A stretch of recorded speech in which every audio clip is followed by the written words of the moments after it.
دنیا سے سب سے بڑے شیطان جنات ہوتے، شیاطین بغیرت قسم کے۔ جنات کے اندر جو شیطنت ہوتی ہے اور جنات کے اندر جو سرکشی ہوتی ہے وہ انسانوں والی سرکشی نہیں ہوتی، ان سے بڑھ کر کے بہت ہی زیادہ۔ لیکن جنات پر جب پابندی لگی، آسمانوں پہ پہلے وہ جاتے تھے اور اب بھی تیز ہے۔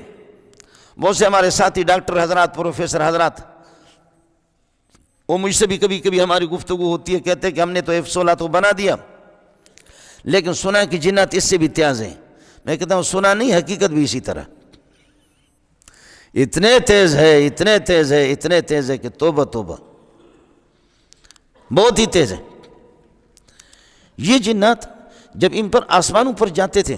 اور فرشتوں کی جو میٹنگ ہوتی تھی آسمانوں پر، وہاں سے باتیں سن کر کے پھر آ کر کے ادھر اپنے شیاطین کو اور کاہنوں کو اور نجومیوں کو سناتے، تو نجومی بتاتے اس طرح ہوگا، اس طرح ہوگا، تو بہت سی باتیں ان کی سچی نکلتی تھی۔ اس کی وجہ یہ کہ وہ فرشتوں کی میٹنگ سے وہ چوری کر کے لاتے تھے۔ اب مثلا فرشتوں کی یہاں میٹنگ ہو رہی ہے کہ جی 2-3 دن کے بعد مولوی منظور گاڑی میں جائے گا، ہم گاڑی کو دھکا دے دیں گے، کسی کھڈے میں گرے گا۔ یہ فرشتوں کے ان کے یہاں مشورہ ہو رہا کہ ہمارے پاس جو رجسٹر ہے،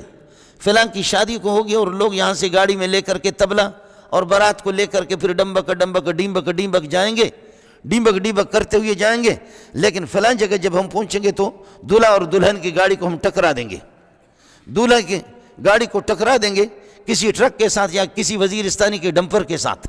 اس کے ساتھ جب لگے گا تو یہ ڈمبک پھر ان کے رونے میں بدل جائے گا، پھر وہاں سے فریاد کر کے واپس آئیں گے۔ یہ مشورے سارے آسمان سے ہوتے ہیں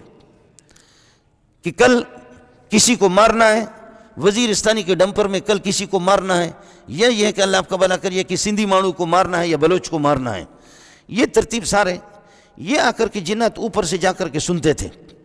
واپس آ کر کے پھر یہ کہ اپنے نجومیوں کو بتاتے تھے۔ اس کا نقشہ میرے نبی نے بتایا کہ کس طریقے پر ایک دوسرے کو پھر آ کر کے سناتے تھے، ان تفصیلات میں جانا نہیں چاہتا۔ یہ جنات جب ان پر پابندی لگی آسمانوں پہ نہ جا سکے، حضرت اقدس صلی اللہ علیہ وسلم جب مبعوث ہو گئے تو اللہ پاک نے آپ کی برکت کی وجہ سے شیاطین کو جکڑ دیے، کسی نہ کسی حد تک ان پر پابندی لگی کہ آسمانوں پہ نہ جائیں۔ وَأَنَّا كُنَّا نَقْعُدُ مِنْهَا مَقَاعِدَ لِلسَّمْعِ، ہم وہاں پر جا کر کے کچھ ٹھکانوں پر بیٹھتے تھے اور کان لگا کر کے سنتے تھے، لیکن اب ہماری حالت یہ ہوگی کہ فَمَنْ يَسْتَمِعِ الْآنَ يَجِدْ لَهُ شِهَابًا رَصَدًا، اب کوئی کان لگائے گا تو پھر اس کی خیر نہیں ہے۔ آپ نے آسمانوں کے تاروں کو عشاء کے بعد دیکھا ہوگا کہ کوئی تارہ F-16 کی طرح سے دوڑ لگاتا، وہ یہی ہوتا ہے۔ یہ محمد کی دعاؤں سے یہ تاروں کی ڈیوٹی لگی ہے صلی اللہ علیہ وسلم کہ اب کوئی جن وہاں نہیں جا سکے، اگر کوئی جاتا بھی ہے چاہے وہ پاکستان کا جن ہو یا امریکہ کا ہو، کوئی بھی نہیں جا سکتا۔ اگر امریکہ گیا ہے چاند پر تو گیا ہے، چاند تو بالکل نیچے، جیسے یہ پنکھا چھت سے نیچے ہے، چاند نیچے ہے، لیکن جس دن امریکہ پہلے آسمان کو چیر کر کے دوسرے پہ پہنچا، دوسرے کو چیر کر کے تیسرے پہ پہنچا، تیسرے کو چیر کر کے چوتھے پہ، اور 7ویں آسمانوں کو چیر کر کے 7ویں پہ پہنچے، 7ویں کے اوپر عرش ہے، عرش پہ پہنچے، اور وہاں سے پھر یہ کہ جنت میں امریکہ پہنچے، تو پھر اس دن اس ملا کو بتا دینا، پتلون اس کا پھٹے گا لیکن آسمان تک پہنچے گا بھی نہیں۔ چاند تک اگر کوئی گیا تو ہمارے کسی مولوی نے 1500 سال ہمیں گزر گئے ہمارے مولویوں کو، لیکن ہم نے اللہ کے فضل سے اس کا انکار بھی نہیں کیا ہے چاند پہ جانا۔ امریکہ چاند پہ تو اب گیا،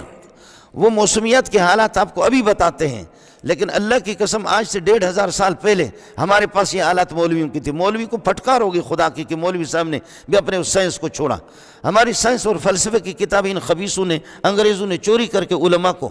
مسلمانوں کی بے اتفاقی اور عدم اتفاق کی بنیاد پر یہ سارا سائنس انہوں نے اندلس کی، یہ سب کچھ ہم سے چوری کی۔ گورے کے باپ جانتا ہے سائنس کو، یہ سب کچھ ہمارا تھا، یہ سارا ہی ہمارا تھا۔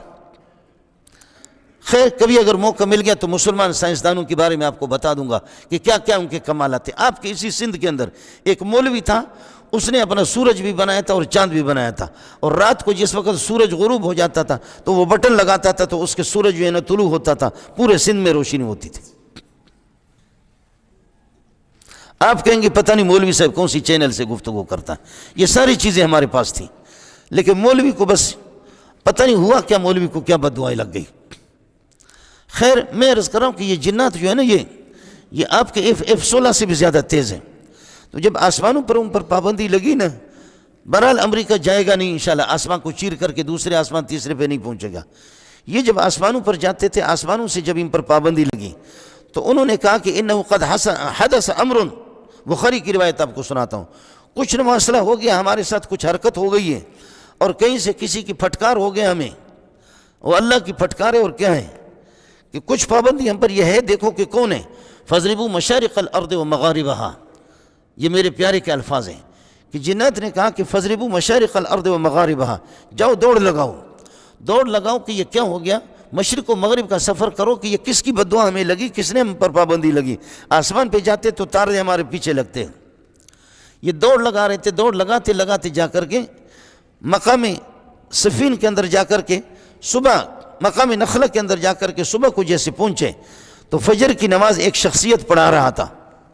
فجر کی نماز پڑھا رہا تھا اور تلاوت کر رہا تھا، اور جیسے کہ یہ آپ کی مسجد کے سین ہے، یہی بلڈنگ ہے سامنے والے، ایسے گزر رہے تھے کہ اچانک ان کی کان میں آواز آ گئی تو ٹھہر گئے۔ ایک آ گیا تو اس نے دیکھا کہ واہ، چند افراد ہے اور وہ پیچھے کھڑے، اور ایک امام ہے، وہ امام عام لوگوں کا امام نہیں تھا، وہ امام الانبیاء تھا، وہ صرف صحابہ کا امام نہیں تھا، وہ امام الانبیاء تھا علیہ السلام۔ حضرت کی تلاوت جیسے اس جن نے سنا، دوسرے نے پھر جیسے سن کر کے یہ شیاطین، یہ بدماش فوراً یہ مسلمان ہو گئے، مسلمان ہو کر کے پھر یہاں سے نکلے،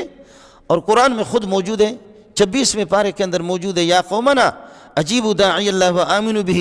اے ہماری قوم، ہماری بدماشی نہیں چلے گی، آؤ اس پر ہم سب کے سب ایمان لاتے ہیں۔ یہ جو ہم پر پابندی لگی ہے کہ آسمانوں پہ اب ہمارے جیسے شیطان نہیں جا سکیں گے، یہ ہم پر پابندی لگی ہے، یہ اسی کی برکت سے لگی ہے، یہ یہی ہے، اس کی بددعا ہمیں لگ گئی ہے۔ یا قومنا اجیبوا داعی اللہ وآمنوا بہ، اے میری قوم، اے ہماری قوم، اللہ کی طرف جو دعوت دینے والا ہے اس کی دعوت پر لبیک کہو،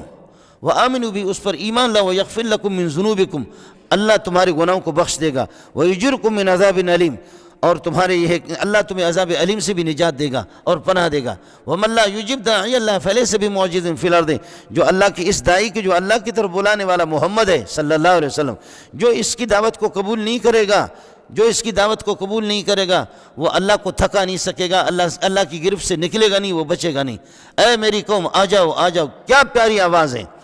اور پھر 29ویں پارے کے اندر قرآن نے بتا دیا، جب انہوں نے قرآن سنا تو کہا انا سمعنا قرآنا عجبا، واہ واہ، عجیب قرآن ہے، عجیب قرآن ہے، عجیب قرآن ہے۔ مسلمانوں، جنات اور بدماش بھی اس کو عجیب کہتے ہیں۔ آپ کو اور مجھے بھی چاہیے اپنے گھروں میں اس کو جاری رکھو، آپ کو اور مجھے چاہیے، میرے لیے اور آپ کے لیے تو اب اخبارات اور جرائد اور ٹیلی ویژن عجیب بن گیا، جبکہ عجیب چیز یہ ہے، انا سمعنا قرآنا عجبا، عجیب قرآن ہم نے سنا، واہ واہ، فآمنا بھی، بس ہم نے ایمان لایا، اس کے علاوہ کوئی چارہ ہمارے پاس نہیں ہے، ہم نے ایمان لایا۔ قرآن تو عجیب تھا، لیکن پڑھنے والا محمد بھی عجیب تھا۔ مسئلہ تو پڑھنے والے کا تھا، پڑھنا، یہ تو قرآن تو ہے ہی عجیب، لیکن جو پڑھ رہا تھا وہ بھی عجیب تھے۔